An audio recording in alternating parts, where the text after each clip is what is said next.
Good times create weak people. Weak people create bad times. Bad times create strong people. Strong people create good times. My whole thing is leaders anticipate, losers react.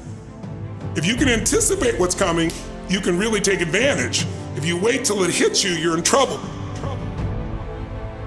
The biggest problem people have is they think they're not supposed to have any. Problems are the fuel for growth.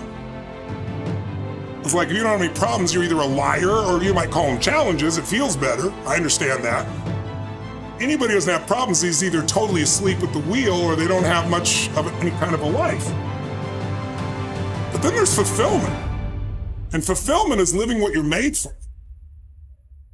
Is it a lack of confidence? No, it's a lack of mission.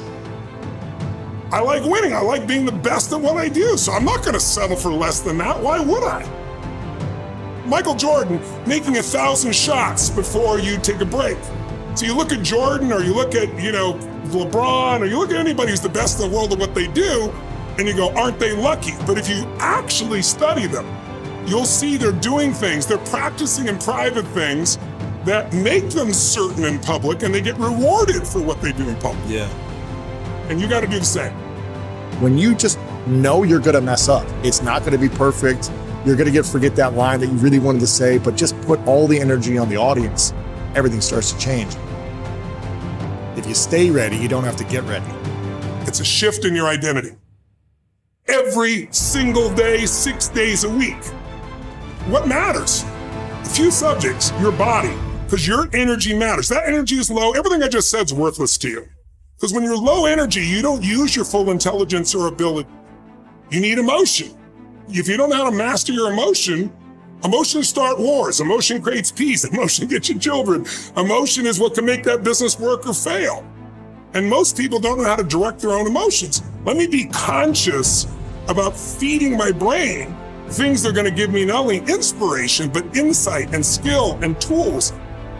68% of the Fortune 1000 were started in either a recession or a depression. Well, the first skill you got to master to be great is the ability to recognize patterns. When humanity recognized the pattern of the seasons, the whole world changed. Because we went from hunter-gatherers trying to survive from place to place where we're exposed to everything, to wait a second, if we plant in the springtime, we protect in the summer, we reap in the fall, and then we hang on to some of that so we can live through the winter. That created communities for the first time, and then eventually cities and states and countries. So that changed the world. What'll change a person's life is when you realize there's also a set of seasons in your own life.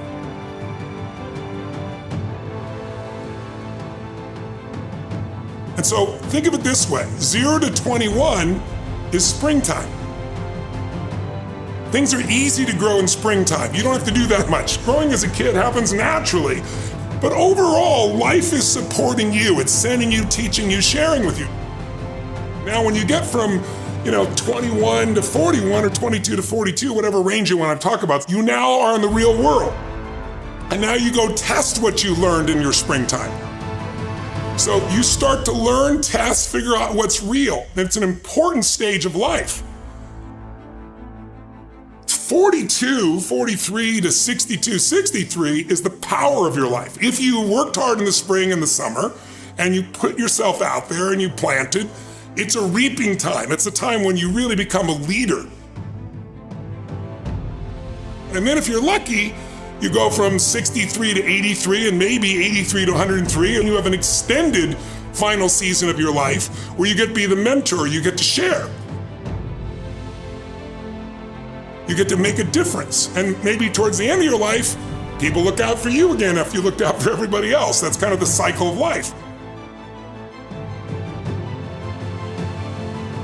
What if you're born in 1910? World War I ends, the world looks like it's a great place, new technology, cars, radio, and then what happens? An explosion of abundance, the roaring 20s. And so you're a kid, you're 14, 15 years old, and you're like, I can't wait to get a car, to go But what happened when that person hit the next stage of life at 19, 20, 21 years old? As they came of age, it's 1929.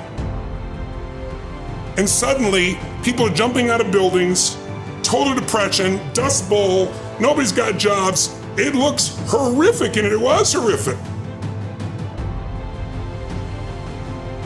But did they get a break?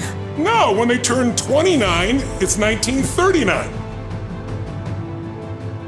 It looked like the whole world was gonna end. Hitler was sweeping across Europe, bombing London.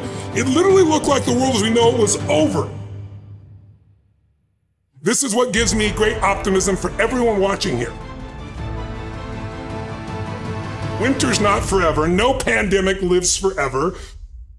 Everything changes and everything ends.